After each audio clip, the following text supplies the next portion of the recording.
weapon together here, but I think I'm also going to tell you a story. Not really a story time, but it gives me something to do while I'm putting together a weapon. Of course, you know that Coach Ben is no longer here, so we're trying to keep up with our armory and all of our broken weapons or weapons that need to be repaired. Same thing with body cords. Usually Coach Ben takes care of all that stuff. Here at All American, for club stuff, we just use Absolute brand blades. I don't know if you can see that, but Absolute brand blades. Not bad for club stuff. It's just the weapons that people borrow. But we get the cheapest wired blades from Absolute Fencing. So we'll put this together. Trying to remember a story from back when I was coaching a long time ago. I could tell you, we used to go to a club down in, not down in Charlotte, North Carolina. It was Peter's Ace Club, Fence PBT or PBT Fencing. They used to sell fencing equipment, Hungarian fencing equipment, PBT fencing equipment. There's another company that sells it now, but Peter stopped coaching and stopped selling fencing equipment many years back.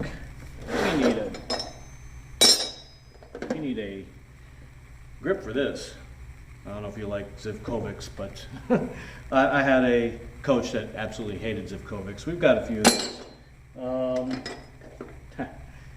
don't know if you've ever seen one of these, like a mixture between a French and a pistol grip. I can't remember if they actually put that on a saber, but we're not going to use that. Let's put just a regular Visconti on this. That'll work. We need a guard and a pad. So if you've never put together a wired weapon before, especially new fencers at our club, knowing how to repair your own weapon is a good thing to know how to do, because if your stuff breaks down, you need to learn how to fix it. Otherwise, you have to wait for me to fix it.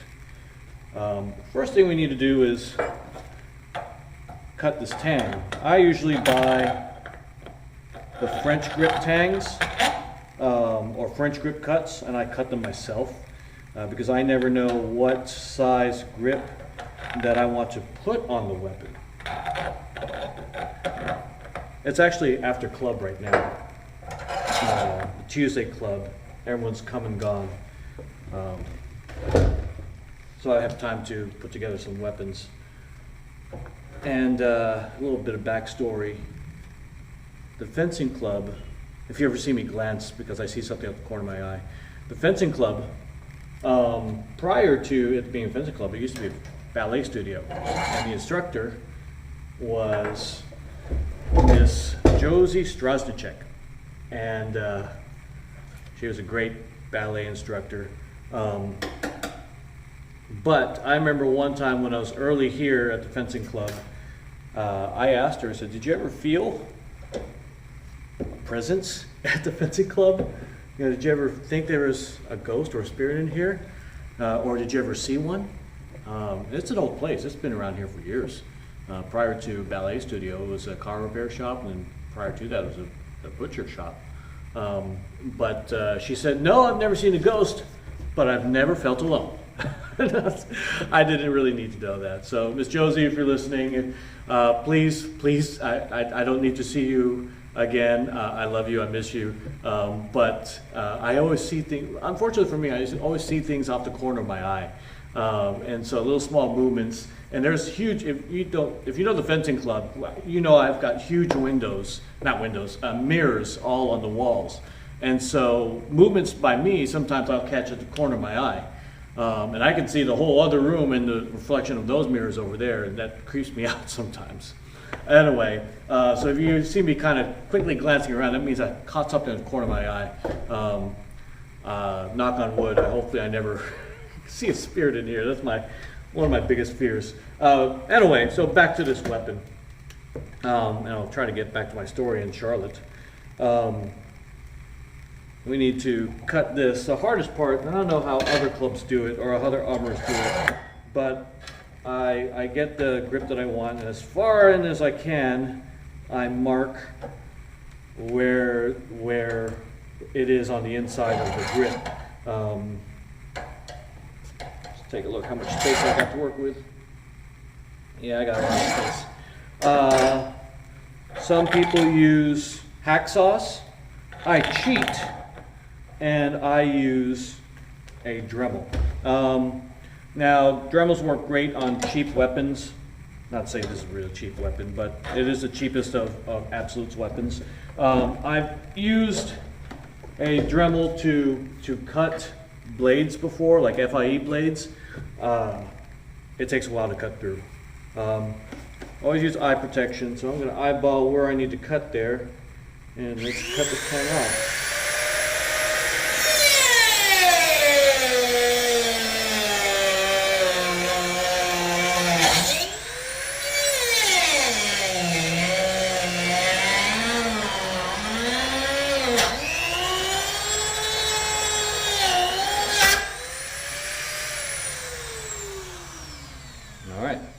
So if you ever do that, these do get hot, so don't touch that. I had a fencer, after I was building her weapon, and I cut it right off, and she touched the tip of the what I just cut off before I could say, that's hot. And she figured out pretty quickly it's hot. This is a magnet, so all the little stuff that gets the filing stuff that comes off the weapon when I cut it, I try to pick some of that stuff up. There's stuff on the floor that we'll mop up later on, but try to get as much as I can off the table. And actually, what I forgot to do, I usually don't do this with some club weapons, but I'll do it with this one. Let's put a cant in that. Make sure I don't break the wire. Let's get my canting tool. I just use a pipe there, and I like the weapons canted down, so instead of straight, it's down, but also in a little bit. I think most fencers, at least foil fencers, like it canted that way, at least most foil fencers that I know. So we're gonna turn that down a little bit. Turn this so we can cant it towards the left. You don't want to go too much because we'll probably break that open. I should have done this before I cut that off. That's okay.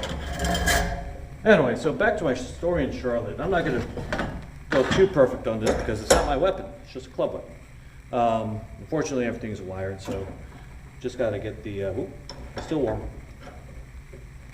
The guard, the pad, and this. And we also need a plug. And I'm going to find a plug here.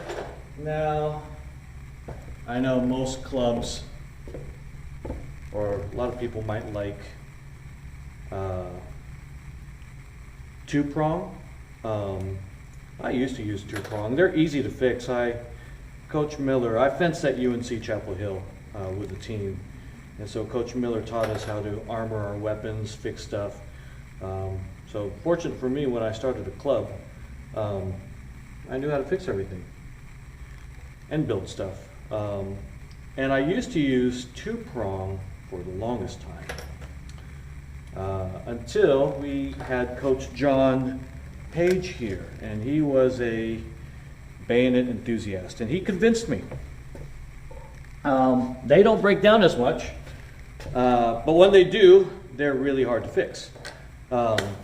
So we switched all of our club stuff and our own personal weapons into bayonets. And they all fit each other. Before, with two-prong, we had French parts, German parts, and all sorts of types of two-prong weapons. And to make it all the same, we just went all bayonet. And they're all absolute bayonet parts. But anyway, going back to Charlotte, we would go to to Peter Zay's club, PBT fencing. And back then I had a crew of fencers, teenagers, that I would travel with. They're a fun group, good group. Mostly didn't get in trouble. They would act like they want to get in trouble, or they're troublemakers. They really weren't. I mean, one of them was salutatorian in high school. I'm going to try not to name names. But I was much younger back then. I was in my 20s when I was coaching. What I'm doing there is I'm taking the little stuff off the wire, the coating. Some of it has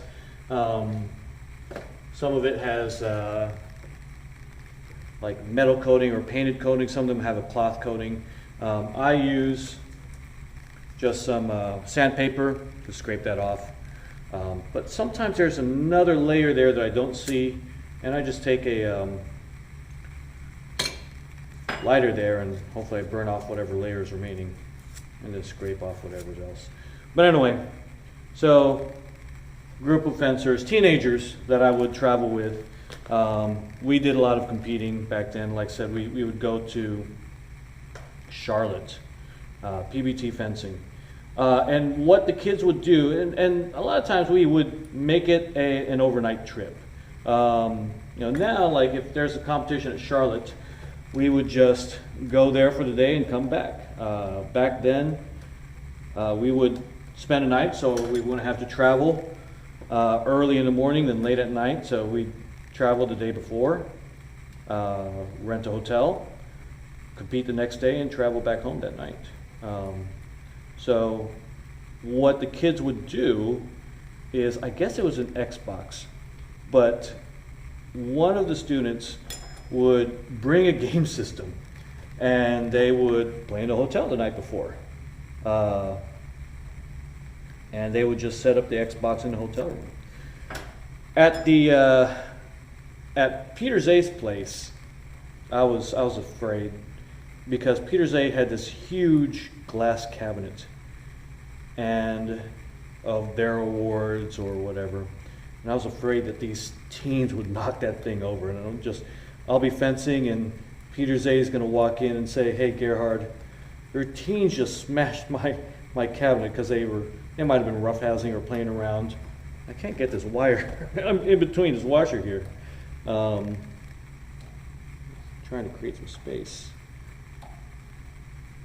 Now let's get a different, the screw seems to be stripped there and it keeps turning, it won't tighten. So let's get another bayonet plug.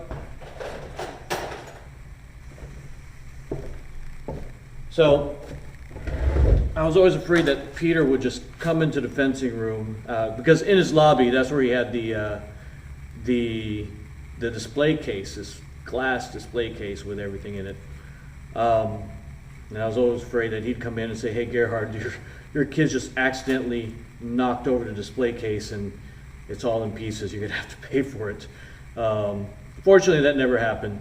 But what they did do at one of these tournaments, Peter had a TV in the lobby, and they set up Halo in the lobby. So when the kids weren't fencing, not just my kids, they started playing Xbox. I think it was Xbox with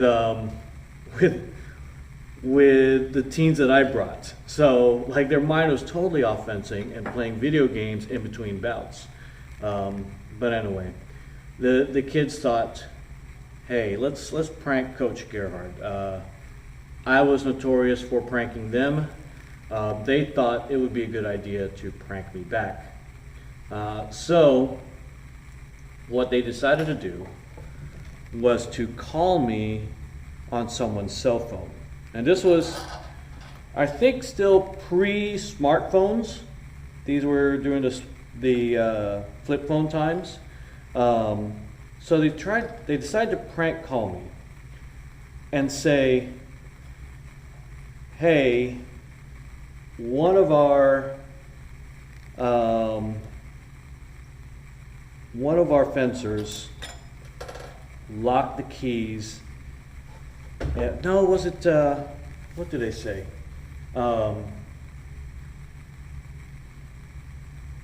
I forgot what it was, but they tried to prank call me with something, not realizing that I have caller ID. And I knew who was calling me. And I could see it was one of my students, and they were trying to prank it like somebody else. So I played along with it. I think they were saying that someone locked the door in the car or something like that one. But I can tell that it was one of my students. So I didn't fall for it. So lesson number 1 in pranking Coach Gerhard, I know some tricks, and you're gonna have to pull a quick one on me. I've been out of practice. I don't do a lot of trips with the kids anymore. We're putting a washer in there because I think the tang is still a little long. So we're gonna put a washer in there, and that washer doesn't fit. This one, will that fit? Okay, perfect.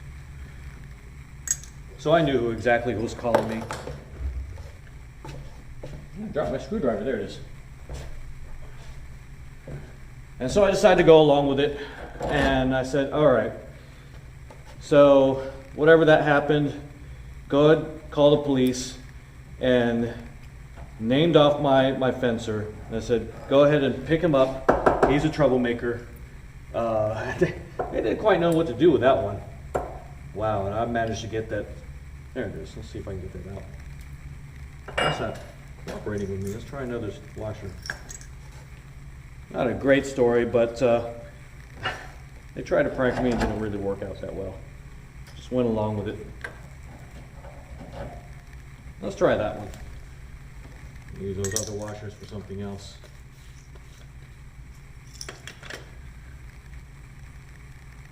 But nobody broke the glass case, fortunately, the whole time we were there. So Peter, if you're ever watching this one, yeah, I was always afraid that one of my kids was going to break your glass case. But those fencers are all grown up. They're all married. Yeah, all of them that was on that trip. Only one of them has kids. He joined the Army. He has kids of his own. The other 2 got married also. One is still in North Carolina. No, actually, yeah. One came back to North Carolina. He was living in another state for a while. But yeah, I've been coaching for almost 18 years now. So you see these fencers come and go. And I know there's been people coaching a lot longer than I have. That I've seen a lot of people come and go. All right, so we've got this thing put together, got it tightened down. I haven't taken that off yet. I usually plug it in and make sure everything's working first before I start ripping things off. I might need that piece in case something isn't working, but these were pre-made, so we're gonna walk over here. You can see my mirrors there. Hopefully you didn't see anything in the mirror. Just gonna angle this down over here. I've got a box up there. There's a triplet box on this side. Already got some body cords set up here. All I gotta do is plug it in. And that's great, there's no sound. Let's test. White. Let's get the alligator clip on the opposite side.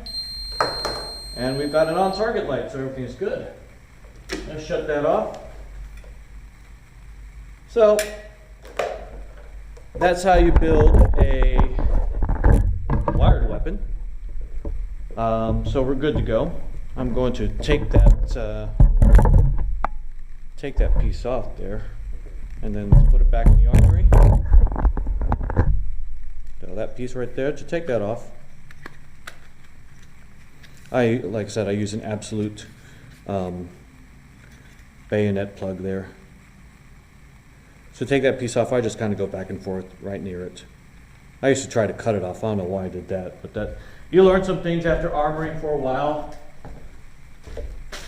You'll see my armory. I'm going to try not to hit anything on the way in. So here we are in the armory.